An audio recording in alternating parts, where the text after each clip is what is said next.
and welcome co-learners, and today in this video I am going to decode miracle plays, morality plays and interlude.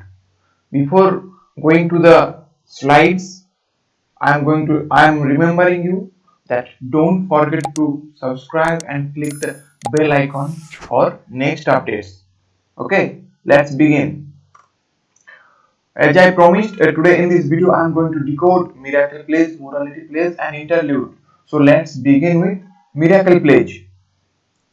Basically, miracle plays are those that deal with Bible, martyrdom of a saint.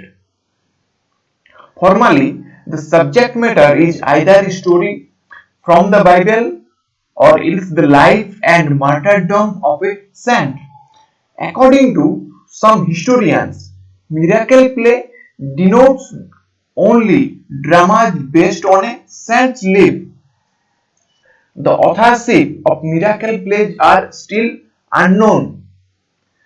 These plays represented events in the biblical history of mankind from the creation and fall of man through the nativity, crucifixion and resurrection of Christ to the last judgment.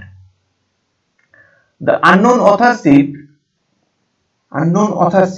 that is the key point of miracle plays, includes the scenes comic as well as serious. These scenes are really original as these are the invention of these unknown authors.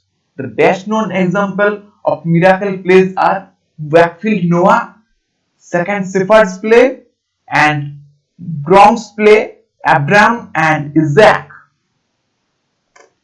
Now, mystery play. The very word mystery means trade, or this trade is conducted by each medieval guilds, and these medieval guilds that sponsored the mystery plays. The mystery plays were particularly concerned with the stories of man's creation, fall and redemption. The principal English mystery cycles were those of York Cycle having 48 episodes, the Coventry Cycle having 42 episodes, Wakefield Cycle having 32 episodes and the Chester Cycle having 25 episodes. Now, morality play, that is the most important one. This play dramatizes allegories of a representative Christian life in the plot from a coast of salvation. The crucial events are temptation, sinning, and the climactic confrontation with death. Usually, the protagonist of a miracle play is everyman that represents mankind. Other characters are personifications of virtues, vices, and death, as well as angels, demons, who contest for the prize of the soul of mankind.